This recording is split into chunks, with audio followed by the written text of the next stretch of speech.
Alright, so we're going to do a couple things before we actually go into the stage. First of all, these are the rare metals that I've been picking up. So the big white triangles will unlock power-ups in this one. So there aren't traditional heart tanks anymore, which you might kind of call a bummer, but again, it's just, you know, modernization of it, and you're still actually powering up. This is sort of reminiscent to what you were powering up in X7, except it's a shop now, so you're collecting money and then buying upgrades, which are provided by the navigators, which I like a lot. And we'll see a lot more of that as the game goes on. So this is the neutral armor. Right now, the first capsule you get, wherever it is, will always give you the neutral armor, and then each one of the 8 capsules has an assigned armor piece for either the Hermes armor or the Icarus armor, which you can then mix and match parts for. Which I'll cut off real quick and give you this boss subtitle, even though it's not super necessary. Bug in the ore vein. Earthrock Trilobyte. Trilobyte game. Yeah, Trilobyte, not Trilobyte. So we're gonna get the minerals this. mined here are essential for space development. The way the neutral armor works is really interesting in my opinion, because you do have 2 complete sets, you know, like the Falcon armor and the Gaia armor, or the Shadow armor and the Blade armor. Except this time you're getting things as you're going instead of assembling a whole armor set. When you have the full Hermes or full Icarus equipped, X will light up in its corresponding color, and you'll unlock a special full ability, which is either the Giga Attack or the X Drive, which we'll go over when we get those. Or you can mix and match each individual part, which won't give you an overall benefit, but might suit your playstyle more. And each armor part, instead of having some huge, amazing gimmick like how overpowered the Shadow armor is, or things like that, is more of a grounded utility ability, which I think is a really nice setup. Also, that rare metal that I just got, make sure that you're kind of under that first ribcage bone and jump up it like a wall. That's one of the trickier ones to get in the game, because once that bone is gone, there's no way to get it in this run-through anymore, and you'll have to do the stage over again, which... Could Zero get it? I don't think so. I think it's a little bit too high without having one of the bone platforms. I might be wrong about that, but in any case, the intended way of doing it is the way I did it. So basically just watch that and do what I did. Admittedly, that took multiple takes. That's one of my least favorite ones to pick up, just because it's kind of a weird visual. But yeah, so this stage is a roaming boss fight, which is almost similar to the Nightmare Snakes in Heatnix's stage, or the U555 in Duck more fun. But yeah, they're actually quick and kind of engaging, and they sort of feel relevant. Like, the other ones are obviously themed to their levels, but none of them are actually good at all. You're in a mine, and this is a giant mining robot, which is Maverick, and it feels like something that the Maverick Hunters would actually be doing, as opposed to like, where did these snakes come from? What's happening? Also, it's chasing you, so... Yeah, it's chasing you, and then you chase it away, which I kind of like as a counter. So this rare metal coming up you want Axle for. You need the hover. None of the other things outside of an exploitable glitch will actually get you high up enough to do that. You don't have to pick it up as any particular character like some of the rescues in X7. That's just, I want to get this X. That's just a weird me thing. Right there is an item that will need this stage, or this boss's weapon to get, the little empty spot that I was jumping on there. So I was just kind of marking that down. We will come back for that. And then there is one other collectible here that we can't get yet. So that'll all be done in one shot. I like the replayability of this game. You go through stages multiple times to hit 100%, but it rarely feels like some kind of cheap chore. You do end up relying on this boss's special weapon to get quite a bit of power-ups in this one. It's like the spin wheel of... It is. It's a little bit more creative than spin wheel, but it definitely is in that bracket of this is the collection item, basically.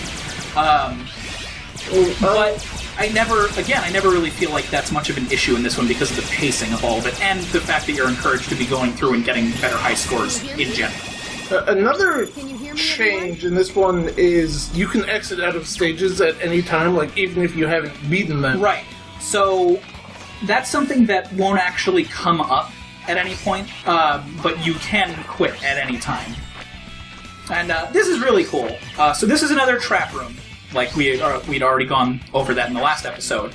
this is the boss preemptively trying to keep you out of his lair. Like, you can hear him in the background. Exactly, and those are voice clips that will also come up, and this is basically how he'll be attacking. This is one of the few times where this kind of thing happens in this game, and I'm almost disappointed that it doesn't come up a little bit more, but I think it's a really good idea, as kind of repetitive as this is. Obviously, once you have the pattern down, there's not a lot of challenge to it.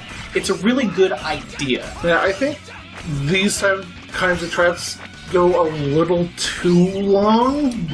Yeah, the 2 loops isn't super... But that's the thing, is that one feels long because I know how to deal with it. The first couple times I went in there, it was actually pretty overwhelming, and it did whittle me down, and it did end up making me game over on this stage. So a lot of that is just going into the repetitive nature of Mega Man games, where you're just practicing and getting better and learning all the patterns and everything like that. And that one could be randomized a little bit, but the idea is still there, and that's what I respect about it. It's like way better than the cannons on Wind Pro Rank stage, for example. Like, that's a massive slowdown, whereas that one is slow, but not necessarily, like, obscene or anything. And I like that there's a running method of fighting this mechanoid, which I guess is at risk of self-destructing. All the navigators have different dialogue, and any start stage ones will always kind of cover similar topics, but you'll get a little bit of different flavor and bits and pieces from each one. So from that, you kind of infer, like, oh, okay, that one is going back to the factory to self-destruct and destroy all the minerals that they need for the duel in the space. That would be very bad. Similarly, that's how you get the Gigavolt Man-O-War is going to self-destruct if he keeps absorbing energy thing. You're piecing it together from all the different navigators, which kind of encourages you in multiple different ways to use all of them, which I think is really cool. Related to that, I'm pretty sure the bosses have different dialogue based on when you fight them. It's, I think, when you fight them, and with actually some stage differences as well, like depending on your performance or depending on whether or not you do certain things.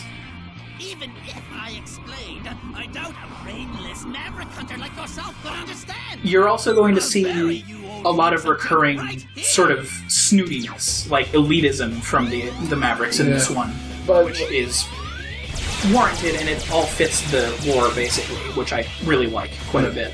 But, like, due to the sheer amount of different voice clips, we're not going to have all of them at the end, because there's just it would be a lot, and we'd have to slow down production quite a bit. So those won't be included, unfortunately, just because of what you need to go through for it. That was a very close switch on my part, which I shouldn't have done. So what you want to be doing for this one is overcharged X shots will overpenetrate his crystal wall, and obviously you're kind of taking off his armor. It's very similar to Crystal Snail, except he won't as aggressively try to get back into it. You can tell that when you're knocking him out of the armor, he's kind of afraid. Like, you can see some visible panic and sweat and everything.